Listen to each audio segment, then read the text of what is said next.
Daniel 7, versículo 25, habla aquí de un poder político religioso que haría lo siguiente: y hablará palabras contra el Altísimo y a los santos del Altísimo quebrantará. Habla de que perseguiría a los cristianos. Y pensará en cambiar los tiempos y la ley. Aquí está predicho de que habría un poder político religioso que haría tres cosas. Hablaría contra Dios, porque enseñaría contrariamente a lo que Dios enseña en su palabra. Perseguiría a los santos del Altísimo, a los cristianos verdaderos. Y en tercer lugar, cambiaría la ley de Dios. Si yo les hago la pregunta ahora, ¿qué iglesia hizo eso? Ustedes ya tienen la respuesta. Por lo tanto, no vamos a entrar en detalles. Simplemente quiero que ustedes reflexionen acerca de lo que estamos leyendo. A Dios no se le escapa nada. Dios ya había anticipado que este ataque a la santa ley de Dios se iba a hacer a lo largo de la historia, y el diablo utilizaría el paganismo para introducir doctrinas humanas dentro de la iglesia. No solo introdujo el domingo como un día de guardar a través de la tradición, el diablo también introdujo la adoración de imágenes. El diablo introdujo muchas otras enseñanzas contrarias a los mandamientos de Dios y a la palabra en general, que Dios ha dejado escrito aquí. Porque estamos nosotros en un territorio donde el diablo está trabajando para atacar a Dios y a su verdad y confundir a la gente, para que la gente no esté un día en la presencia de Dios gozando eternamente de ese reino que Él ha ido a preparar. Cuarta pregunta. Jesús fue acusado de no guardar el sábado y sus discípulos en cierta ocasión arrancaron espigas de maíz en sábado. ¿Cómo se explica esto? Bueno, ustedes pueden encontrar lo que acabo de decir en San Mateo capítulo 12 de San Mateo, donde sí es verdad, porque allí se registra esto. En aquel tiempo, 12:1 de San Mateo, iba Jesús por los sembrados en un día de reposo y sus discípulos tuvieron hambre y comenzaron a arrancar espigas y a comer. Viéndolo los fariseos, le dijeron: he aquí, tus discípulos hacen lo que no es lícito o lo que no está bien hacer en el día de reposo. Entonces, muchos utilizan este tipo de pasajes, amigos, para decir que en realidad Jesús le estaba permitiendo a sus discípulos pecar, transgredir el día de reposo. Así como les mencioné el caso de aquel hombre de la mano seca, que cuando los judíos lo vieron a él sanar en sábado a este hombre, lo regañaban y decían: este hombre está pecando porque está violando el sábado. Pero Jesús le dijo: si un burro se cae o un asno en un pozo porque sea sábado, ¿ustedes no lo van a sacar? En otras palabras, nos estamos confrontando con mandamientos humanos que nada que tienen que ver con la correcta observancia del sábado. Por lo tanto, los discípulos, si tenían hambre y cortaban espigas en sábado, eso no era pecado. Para los fariseos era pecado, porque eran leyes humanas que ellos habían escrito y enseñado. Jesús nunca enseñó semejante cosa.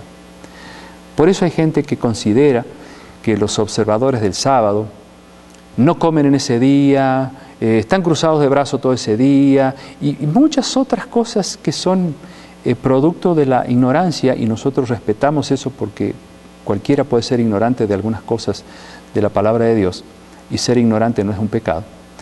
Pero para eso está la palabra de Dios, para abrirnos el entendimiento y mostrarnos que en realidad Jesús nunca transgredió el sábado, los discípulos nunca lo transgredieron, que si lo hacían era a los ojos y a la luz de las leyes judaicas de ese tiempo, que eran más de 600 sobre el sábado. Imagínense, no se podía caminar más de 1000 metros en sábado.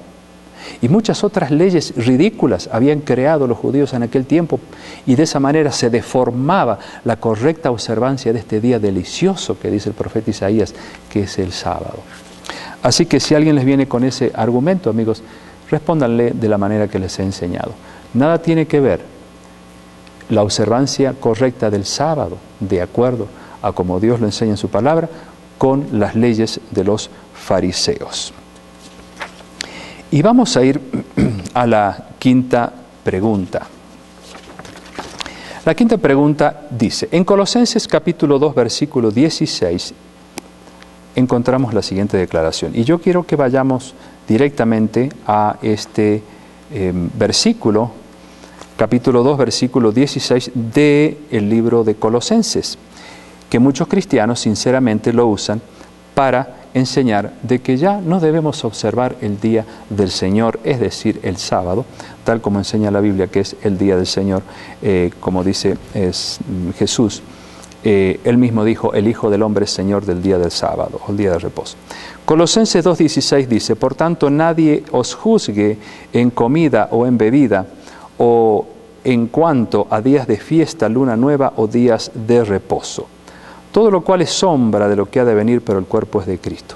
Entonces, algunos cristianos sinceros dicen, ¿por qué ustedes guardan el sábado si en realidad aquí dice que nadie nos debe juzgar si lo guardamos o no lo guardamos?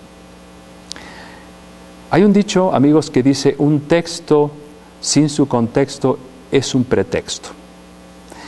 Y precisamente hay cristianos que sacan de contexto este versículo y le hacen decir a San Pablo lo que él nunca quiso decir. El contexto es que aquí se está hablando de fiestas ceremoniales, como dice aquí, comidas, bebidas, días de fiesta, luna nueva o días de reposo. Porque antiguamente, amigos, si leemos Levítico 23, se los dejo de tarea para que ustedes lo lean en sus casas, van a encontrar que hay aproximadamente unos 10 días de reposo. Y ustedes dicen, ¿cómo? Ahora me está diciendo que hay más días de reposo aparte del cuarto mandamiento. Claro que sí, pero no eran días santificados y bendecidos como fue el cuarto, sino eran días de receso, cuando Dios decía, cuando haya esta fiesta, paren de trabajar también. Y a veces ese sábado caía un lunes, podía caer un miércoles, podía caer un jueves, o a veces caía sobre el mismo sábado del cuarto mandamiento, al cual los judíos le llamaban el gran sábado. ¿Por qué? Porque se juntaba el sábado ceremonial, el sábado que ya no se guarda más, y el sábado del cuarto mandamiento, el cual es eterno.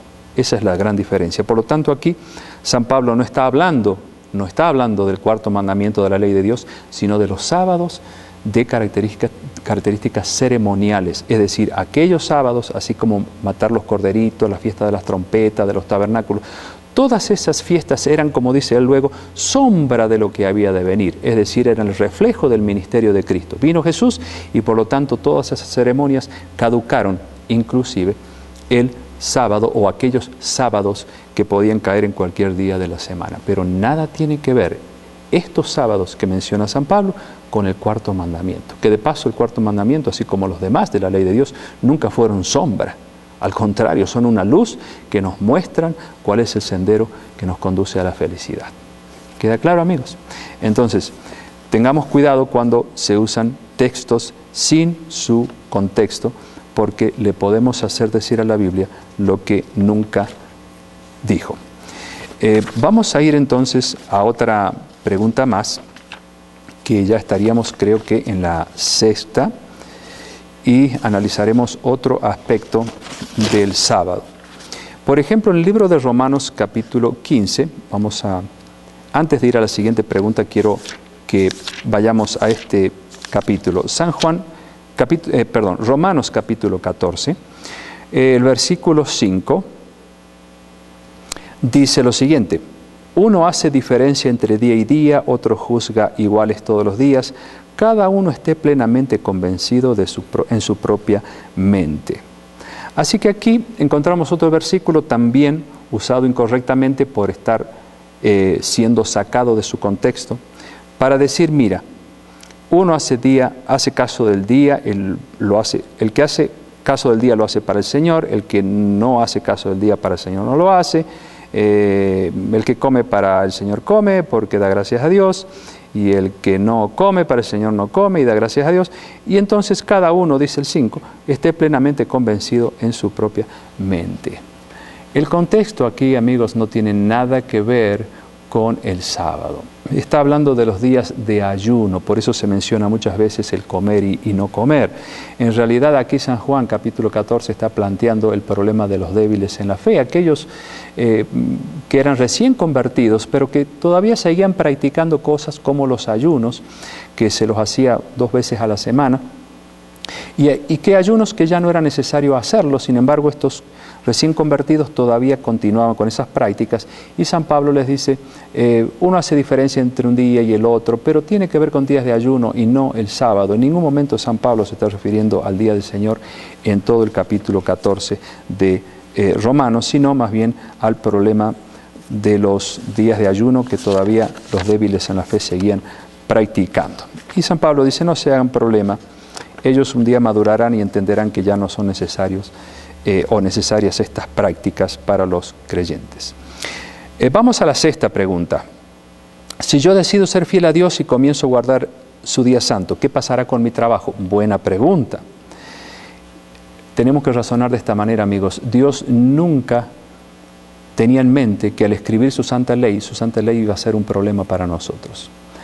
La ley de Dios nos libera, nos hace libres, por lo tanto, ¿qué podría pasar con nuestro trabajo? San Mateo capítulo 6, Jesús habla allí a los discípulos y les dice, buscad primeramente el reino de Dios y su justicia, y las demás cosas serán añadidas. Hay millones de observadores del sábado en este mundo. Ninguno de ellos ha padecido necesidad por separar este día para Dios. Dios nos ayuda a poder resolver el problema laboral de una manera muy sabia, como solo Él lo puede hacer. Y se abren puertas por otro lado, pero nunca nos deja padecer necesidad. El rey David dijo en el Salmo 37, versículo 25, algo que no debiéramos olvidar. Salmo 37, 25, allí dice, joven fui y he envejecido y no he visto justo desamparado ni su descendencia que mendigue pan. El justo a la luz de la palabra de Dios es aquel que pone en práctica los mandamientos de Dios y todas sus normas y principios. Y el rey David dice, yo nunca vi a un obediente que pase necesidad, sencillamente porque vivió en armonía con la voluntad de Dios. Sí va a pasar necesidad aquel que vive al margen de la ley de Dios, ese sí, pero por guardar su día santo y separarlo para uso sagrado, para nuestro bienestar espiritual y para beneficiar a nuestra familia, Dios nunca podría permitir que pasemos necesidad porque estamos haciendo lo que Él nos pide. Así que no tengan miedo, confiemos en lo que dice Jesús y todas las cosas irán siempre bien, porque la ley de Dios no fue escrita para crearnos problemas, sino para solucionarnos los problemas. Y amigos, aquí vamos a quedar con esta sexta pregunta. Creo haber respondido a algunas inquietudes claves. Hay muchas más, pero no nos da el tiempo para poder contestar a todas las preguntas. Sin embargo, ustedes tienen en esta website un blog, una sección donde ustedes pueden formular sus preguntas y con gusto habré de responderlas. Quiero terminar tan solo con el profeta Isaías, el capítulo 58, donde Dios nos enseña lo hermoso que es este día santo que Él ha separado para que nos gocemos tremendamente en ese día, en su compañía, en la compañía de nuestros hermanos en la fe, de la familia, de nuestros amigos. Isaías 58, 13 dice, si retrajeres del día de reposo tu pie de hacer tu voluntad en mi día santo y lo llamares delicia, santo, glorioso de Jehová, y lo venerares, no andando en tus propios caminos, para eso tuvimos 6 días para andar en nuestros caminos, ¿no es cierto?, ni buscando tu voluntad, ni hablando tus propias palabras. Entonces, dice, si tú consideras el sábado de esta manera como una delicia, como algo maravilloso, entonces te deleitarás en Jehová. Y esto es promesa de Dios, amigos, no lo digo yo, lo dice Dios, para que ustedes y yo, al poner nuestra vida en armonía con la santa ley de Dios, en armonía con este mandamiento olvidado, que es el santo día sábado, entonces nos deleitemos en Jehová y disfrutemos de un día diferente y comencemos una semana obviamente diferente, porque habremos cargado en ese día santo nuestras baterías espirituales y estaremos fuertes contra las tentaciones que tendremos a lo largo de la semana y con una mente descansada y con un cuerpo descansado, libre ya de todas aquellas cosas que nos ha dejado la semana anterior de trabajo y dispuestos a comenzar una nueva, con energías renovadas, con paz en el corazón, porque habremos estado en comunión con Dios durante esas 24 santificadas horas que es el sábado. Amigos, ojalá que lo pongamos en práctica. Dios puede hacer eso posible en nuestra vida si tan solo se lo pedimos. Vamos a orar. Gracias, Señor, por enseñarnos una vez más acerca de este día hermoso que tú has separado para beneficio de los seres humanos. Ayúdanos, Señor, a gozarnos de esos beneficios. Ayúdanos a ponerte en primer lugar, a ser valientes y aunque tengamos que luchar contra la corriente, pongamos nuestra vida en armonía con tu santa ley esa ley que nos hace libres y felices. Bendice a mis amigos en el nombre de Jesús. Amén.